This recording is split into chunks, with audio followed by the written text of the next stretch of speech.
ಇವತ್ತು ನಾವು ಕಣ್ಣಿಗೆ ಕಾಣಿಸ್ತಾ ಆದ್ರೆ ನಮ್ಮ ಸುತ್ತಮುತ್ತನೇ ಇರೋ ಆ ಕರೆದೇ ಬರುವ ಅತಿಥಿಗಳ ಬಗ್ಗೆ ಮಾತಾಡ್ತಿದೀವಿ. ಹೌದು, ಆ ಸಣ್ಣ ಜೀವಿಗಳ ಪ್ರಪಂಚ ತುಂಬಾ ಇಂಟ್ರೆಸ್ಟಿಂಗ್ ಆಗಿದೆ. ನಾವು ಇವತ್ತು ಮೂಲ ಪಾಠದ ಆಧಾರದ ಮೇಲೆ ಈ ಕ್ರಿಮಿಗಳು ಹೇಗೆ ಹರಡುತ್ತವೆ ಮತ್ತೆ ಅವುಗಳನ್ನು ನಮ್ಮ ಸೂಪರ್ ಪವರ್ಸಿಂದ ಹೇಗೆ ತಡೀಬಹುದು ಅಂತ ತಿಳಿಯೋಣ. ಅಂದ್ರೆ ನಮ್ಮ ಕೈಯಲ್ಲಿ ಮಣ್ಣಿನಲ್ಲಿ ಕೋಟ್ಯಾಂತರ ಜೀವಿಗಳಿದೆಯಲ್ವಾ, ನಾವು ಆರಾಮಾಗಿ ಆಟ ಆಡ್ತಿರ್ತೀವಿ. ಖಂಡಿತ. ಈ ಕಣ್ಣಿಗೆ ಕಾಣದ ಜೀವಿಗಳನ್ನೇ ನಾವು ಪ್ಯಾಥೋಜನ್ಸ್ ಅಂತ ಕರೆಯೋದು. ಇವು ನಮ್ಮ ದೇಹದೊಳಗೆ ಬಂದು ಇನ್ಫೆಕ್ಷನ್ ಅಂದ್ರೆ ಕಾಯಿಲೆಗಳನ್ನು ಉಂಟು ಮಾಡ್ತವೆ. ಈ ಪ್ಯಾಥೋಜನ್ಸ್ ನಮ್ಮ ದೇಹದೊಳಗೆ ಬಂದಾಗ ನಮ್ಮ ದೇಹವೇ ಅವುಗಳಿಗೆ ಹೋಸ್ಟ್ ಆಗತ್ತೆ, ಕರೆಕ್ಟಾ? ನಿಖರವಾಗಿ ಹೇಳಿದ್ರಿ.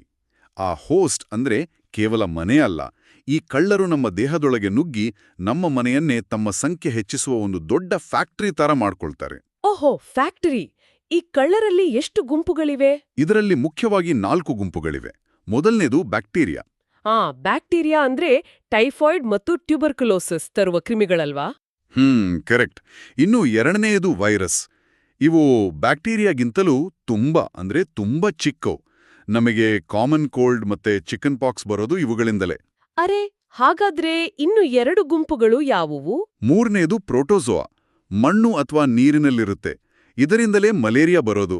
ಮತ್ತೆ ಕೊನೆಯದು ವರ್ಮ್ಸ್ ಅಥವಾ ಪ್ಯಾರಸೈಟ್ಸ್. ಗೊತ್ತಾಯ್ತು. ಆ ರಸ್ತೆ ಬದಿಯ ಅಶುದ್ಧ ಆಹಾರ ತಿಂದ್ರೆ ಈ ವರ್ಮ್ಸ್ ನಮ್ಮ ಹೊಟ್ಟೆ ಸೇರ್ತಾವೆ? ನಿಜ, ಸರಿಯಾಗಿ ಹೇಳಿದ್ರಿ. ಆದ್ರೆ ನನ್ಗೊಂದು ದೊಡ್ಡ ಪ್ರಶ್ನೆ ಕಾಡ್ತಿದೆ. ಈ ಪ್ಯಾಥೋಜನ್ಸ್ಗೆ ಕಾಲ್ಗಳಿಲ್ಲ, ಆ ರೆಕ್ಕೆಗಳಿಲ್ಲ, ಆದ್ರೂ ಒಬ್ರಿಂದ ಇನ್ನೊಬ್ರಿಗೆ ಹೇಗೆ ಪ್ರಯಾಣ ಮಾಡ್ತಾವೆ? ಅದೇ ಅವುಗಳ ತಂತ್ರ. ಈ ಪ್ರಯಾಣವನ್ನೇ ನಾವು ಟ್ರಾನ್ಸ್ಮಿಷನ್ ಅಂತೀವಿ. ಕಾರು, ಬೈಕ್ ಇಲ್ಲದಿದ್ರೂ ಅವು ಬೇರೆ ದಾರಿ ಹುಡುಕ್ತವೆ. ಟ್ರಾನ್ಸ್ಮಿಷನ್ ಅಂದ್ರೆ ಈಗ ಯಾರಾದ್ರೂ ಕೆಮ್ಮಿದಾಗ ಹರಡುತ್ತಲ್ಲ, ಅದಾ? ಹೌದು. ಯಾರಾದ್ರೂ ಸೀನಿದಾಗ ಅಥವಾ ಕೆಮ್ಮಿದಾಗ ಅವರ ಬಾಯಿಂದ ಬರುವ ಸಣ್ಣ ನೀರಿನ ಹನಿಗಳಲ್ಲಿ ಕೋಟ್ಯಾಂತರ ಕ್ರಿಮಿಗಳಿರ್ತವೆ. ಇವು ಗಾಳಿಯಲ್ಲಿ ತೇಲುತ್ತಾ ಬೇರೆಯವರ ರೆಸ್ಪಿರೇಟರಿ ಟ್ರ್ಯಾಕ್ಟ್ ಅಂದ್ರೆ ಉಸಿರಾಟದ ನಾಳವನ್ನು ಸೇರುತ್ತವೆ. ಇದನ್ನೇ ಏರ್ಬೋರ್ನ್ ಟ್ರಾನ್ಸ್ಮಿಷನ್ ಅನ್ನೋದು. ಅಂದ್ರೆ ಕ್ಲಾಸ್ ರೂಮ್ನಲ್ಲಿ ಯಾರಾದ್ರೂ ಕೆಮ್ಮಿದ್ರೆ ಆ ಗಾಳಿಯ ಮೂಲಕ ಕ್ರಿಮಿಗಳು ನಮ್ಮ ದೇಹಕ್ಕೆ ಎಂಟ್ರಿ ಕೊಡ್ತವೆ. ಖಂಡಿತ. ಇದು ಮಾತ್ರವಲ್ಲ, ಶೇಕ್ ಹ್ಯಾಂಡ್ ಮಾಡಿದಾಗ ಅಥವಾ ಅಪ್ಪಿಕೊಂಡಾಗ ಡೈರೆಕ್ಟ್ ಕಾಂಟ್ಯಾಕ್ಟ್ ಮೂಲಕವೂ ಹರಡುತ್ತವೆ. ಇನ್ನು ಜ್ವರ ಬಂದಾಗ ಆಡಿದ ಕ್ರಿಕೆಟ್ ಬ್ಯಾಟ್ ಅಥವಾ ಆಟಿಕೆಗಳನ್ನ ಬೇರೆಯವರು ಮುಟ್ಟಿದ್ರೆ? ಅದು ಕೂಡ ಟ್ರಾನ್ಸ್ಮಿಷನ್ ಅಲ್ವಾ? ಅದನ್ನ ಇಂಡೈರೆಕ್ಟ್ ಕಾಂಟ್ಯಾಕ್ಟ್ ಅಂತ ಕರೀತಾರೆ. ಅಂದ್ರೆ ಸೀಕ್ರೆಟ್ ಆಗಿ ಪಾರ್ಸಲ್ ಪಾಸ್ ಮಾಡಿದ ಹಾಗೆ. ವಾವ್!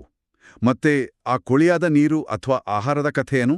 ರಸ್ತೆ ಬದಿಯಲ್ಲಿ ಮುಚ್ಚಿದೆ ಇಟ್ಟಿರೋ ಆಹಾರ ತಿಂದ್ರೆ ಅಥವಾ ಕೊಳೆಯಾದ ನೀರ್ ಕುಡಿದ್ರೆ ಅದು ಫುಡ್ ಬಾರ್ನ್ ಮತ್ತೆ ವಾಟರ್ ಬೋರ್ನ್ ಟ್ರಾನ್ಸ್ಮಿಷನ್ ಆಗುತ್ತೆ.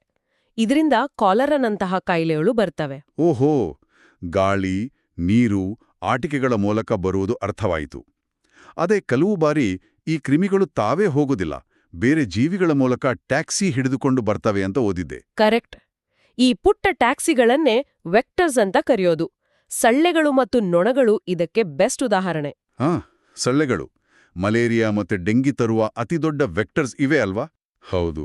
ಮತ್ತೆ ನೊಣಗಳು ಕಸದ ತೊಟ್ಟಿಯಿಂದ ಆ ಕೊಳೆಯನ್ನ ತಮ್ಮ ಕಾಲಿಗೆ ಅಂಟಿಸ್ಕೊಂಡು ನೇರವಾಗಿ ನಮ್ಮ ಊಟದ ಡಬ್ಬಿಗೆ ಬರ್ತವೆ. ಯಪ್ಪಾ, ಕೇಳೋಕೆ ಭಯ ಆಗತ್ತೆ. ಆದ್ರೆ ಇಲ್ಲೊಂದು ದೊಡ್ಡ ಅನುಮಾನ ಇದೆ.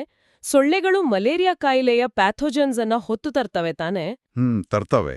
ಹಾಗಾದ್ರೆ ಆ ಸೊಳ್ಳೆಗಳಿಗೆ ಯಾಕೆ ಜ್ವರ ಬಂದು ಆಸ್ಪತ್ರೆಗೆ ಸೇರೋದಿಲ್ಲ? ಇದು ಬಹಳ ಕುತೂಹಲಕಾರಿಯಾದ ವಿಷಯ. ಮನುಷ್ಯರ ದೇಹದ ಉಷ್ಣಾಂಶಕ್ಕೂ ಸೊಳ್ಳೆಯ ದೇಹಕ್ಕೂ ಬಹಳ ವ್ಯತ್ಯಾಸವಿದೆ. ಅಂದ್ರೆ ಸೊಳ್ಳೆಗಳ ರಕ್ತ ತಂಪಾಗಿರುತ್ತೆ, ನಮ್ಮದು ಬೆಚ್ಚಗಿರುತ್ತೆ, ಅದಕ್ಕ? ನಿಖರವಾಗಿ. ಮನುಷ್ಯರ ಬೆಚ್ಚಗಿನ ರಕ್ತದಲ್ಲಿ ಮಾತ್ರ ಈ ಪ್ಯಾಥೋಜನ್ಸ್ ಕಾಯಿಲೆ ತರಿಸಲು ಸಾಧ್ಯ. ಸೊಳ್ಳೆಯ ಹೊಟ್ಟೆಯಲ್ಲಿ ಅವು ಸುಮ್ಮನೆ ಕೂತಿರ್ತಾವಷ್ಟೇ. ಸೊಳ್ಳೆ ಕೇವಲ ವೆಕ್ಟರ್ ಆಗಿರುತ್ತೆ, ಹೋಸ್ಟ್ ಆಗೋದಿಲ್ಲ. ಆಹಾ, ಈಗ ಅರ್ಥ ಆಯ್ತು. ಕ್ರಿಮಿಗಳ ಟ್ಯಾಕ್ಸಿ ಮತ್ತೆ ಅವುಗಳ ತಂತ್ರಗಳು ಭಾರಿ ಇವೆ. ಹಾಗಾದ್ರೆ ಈ ಕಣ್ಣಿಗೆ ಕಾಣದ ಕಳ್ಳರನ್ನ ತಡೆಯಲು ನಮ್ಮ ಹತ್ತಿರ ಇರುವ ಸೂಪರ್ ಶೀಲ್ಡ್ಗಳು ಅಂದ್ರೆ ಪ್ರಿವೆಂಟಿವ್ ಮೆಷರ್ಸ್ ಯಾವುವು? ನಮ್ಮ ಮೊದಲನೇ ಸೂಪರ್ ಶೀಲ್ಡ್ ಅಂದ್ರೆ ಹೈಜೀನ್. ಅಂದ್ರೆ ಕೈಗಳನ್ನ ಕನಿಷ್ಠ 20 ಸೆಕೆಂಡ್ ಸೋಪಿನಿಂದ ತೊಳೆಯುವುದು. 20 ಸೆಕೆಂಡ್ ಸೋಪಿನಲ್ಲಿ ಕೈ ತೊಳೆಯುವುದು ಅಂದ್ರೆ 2 ಬಾರಿ ಹ್ಯಾಪಿ ಬರ್ತ್ಡೇ ಹಾಡು ಹೇಳುತ್ತಾ ನಮ್ಮ ಕೈಯಲ್ಲಿರುವ ಮ್ಯಾಜಿಕ್ ಎರೇಸರ್ ಪವರ್ ಆನ್ ಮಾಡಿದ ಹಾಗೆ. ಹೌದು. ಸೋಪಿನ ಕಣಗಳು ವೈರಸ್ನ ಹೊರಗಿನ ಜಿಡ್ಡಿನ ಕವಚವನ್ನ ಸಂಪೂರ್ಣವಾಗಿ ಸೀಳಿ ನಾಶ ಮಾಡುತ್ತವೆ. ಸೋಪು ಇಷ್ಟು ಪವರ್ಫುಲ್ ಅಂತ ಗೊತ್ತಿರ್ಲಿಲ್ಲ. ಇದ್ರ ಜೊತೆಗೆ ಬೇರೆ ಏನು ಮಾಡಬೇಕು? ಸ್ಯಾನಿಟೇಷನ್ ಕೂಡ ಮುಖ್ಯ. ಸೊಳ್ಳೆಗಳು ಮೊಟ್ಟೆ ಇಡದಂತೆ ನಮ್ಮ ಸುತ್ತಮುತ್ತಲಿನ ಜಾಗ ಶುಚಿಯಾಗಿಡಬೇಕು. ಮತ್ತೆ ಯಾರಾದ್ರೂ ಹುಷಾರಿಲ್ಲದಾಗ ಐಸೋಲೇಷನ್ನಲ್ಲಿರಬೇಕು. ಐಸೋಲೇಷನ್ ಅಂದ್ರೆ ಬೇರೆಯವರಿಗೆ ಕಾಯಿಲೆ ಹರಡದಿರಲು ಪ್ರತ್ಯೇಕ ಕೋಣದಲ್ಲಿರುವುದು ಕರೆಕ್ಟಾ? ಕರೆಕ್ಟ್. ಈ ರೀತಿ ಉತ್ತಮ ಹೈಜೀನ್, ಮಾಸ್ಕ್ ಬಳಕೆ ಮತ್ತು ಶುಚಿಯಾದ ಅಭ್ಯಾಸಗಳಿಂದ ಆ ಪ್ಯಾಥೋಜಿನ್ಸ್ ಅನ್ನ ದೂರವಿಟ್ರೆ ನಿಮಗೆ ಆಟವಾಡಲು ಮತ್ತು ಕಲಿಯಲು ಹೆಚ್ಚು ಸಮಯ ಸಿಗುತ್ತೆ. ಖಂಡಿತ. ಇವತ್ತಿನ ಡೀಪ್ ಡೈವ್ನಲ್ಲಿ ಕಣ್ಣಿಗೆ ಕಾಣದ ಕಳ್ಳರು ಹೇಗೆ ಬರ್ತಾರೆ ಅಂತ ಚೆನ್ನಾಗಿ ಗೊತ್ತಾಯ್ತು. ಹೌದು, ತುಂಬಾ ವಿಷಯಗಳನ್ನ ಕವರ್ ಮಾಡಿದ್ವಿ. ಕೊನೆಯದಾಗಿ ಒಂದು ಯೋಚನೆ ಮಾಡುವ